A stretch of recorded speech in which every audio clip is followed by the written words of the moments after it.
सबंध जगाला समता, न्याय आणि बंधुतेचा संदेश देणाऱ्या ज्ञानसागराचं सुंदर असं स्मारक पुण्यामध्ये आहे आणि डॉक्टर बाबासाहेब आंबेडकरांच्या वैयक्तिक आयुष्याबरोबरच त्यांच्या दैदिप्यमान कारकिर्दीची साक्ष ठरलेल्या वस्तू आणि साहित्य संपदेचा अमूल्य ठेवा डॉक्टर बाबासाहेब आंबेडकर म्युझियममध्ये जतन करण्यात आलेला आहे। पाहूया या संदर्भातला एक रिपोर्ट। याच टेबल आणि खुर्चीवर बसून भारतरत्न डॉक्टर बाबासाहेब आंबेडकरांनी राज्यघटना लिहिली। बाबासाहेबांनी ज्या खुर्चीत बसून राज्यघटना डॉक्टर राजेंद्र प्रसाद यांच्या हाती सुपूर्द केली, हीच ती खुर्ची।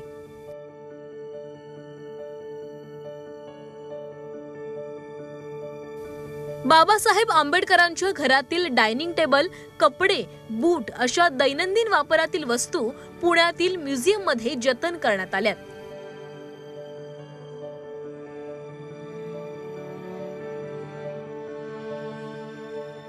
बाबासाहेबांना भेट म्हणून देण्यात आलेली बांबूची छत्री ही इथे दिसतेय।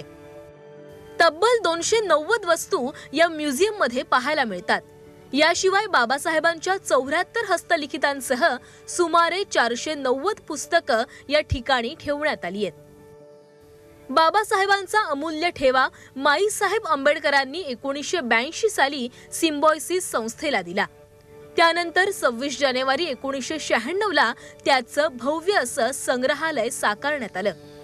त्यांना दिल्लीत करायचं होतं, त्या इंदिरा गांधींनाही भेटल्या त्यावेळी आणि त्यांनी करू म्हणाले, आपण स्मारक करू, पण ते काही जमलं नाही। मग नंतर त्या मुंबईला आल्या, त्यावेळेला अंतुले होते चीफ मिनिस्टर, त्यांना पण भेटल्या माई आणि मुंबईत तरी करा, म्हणजे हे सगळं मी ह्या वस्तू कुठं ठेवणार आहे, पण ते पण काही जमलं नाही। त्यांच्या इथं ठाकूर म्हणून एक वकील होते, त्यांचं काहीतरी माईसाहेबांशी नातं होतं, त्यांच्याकडे त्या आल्या होत्या आणि मला तुम्ही तिथे येऊन भेटा म्हणाल्या। त्याप्रमाणे मग मुजुमदार सर तिथं गेले आणि मग त्यांची चर्चा झाली की अशा अशा वस्तू आहेत आणि त्या तुम्ही घ्याल का आणि त्याचं स्मारक उभं कराल का, आणि साहेबांनी लगेचच हो म्हटलं त्याला। आणि त्यामुळे ते दिल्लीहून तो निघालेला सगळा ट्रक सामानाचा थेट सिम्बॉयसिसच्या दारात आला।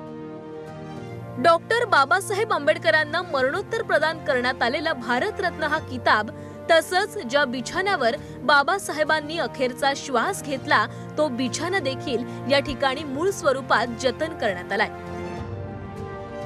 डॉक्टर बाबासाहेब आंबेडकरांचं व्यक्तिमत्व आणि कार्यकर्तृत्वाबद्दल जिज्ञासा असणारे लोक जगाच्या कानाकोपऱ्यातून हे म्युझियम पाहण्यासाठी येतात। या ठिकाणी घालवलेला प्रत्येक क्षण त्यांच्यासाठी जीवनानुभूती ठरतो।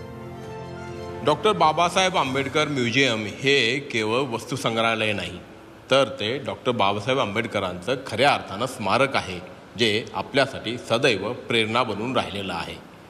व्हिडिओ जर्नलिस्ट नितीन सांडबोरसह अरुण मेहत्रे, झी 24 तास, पुणे।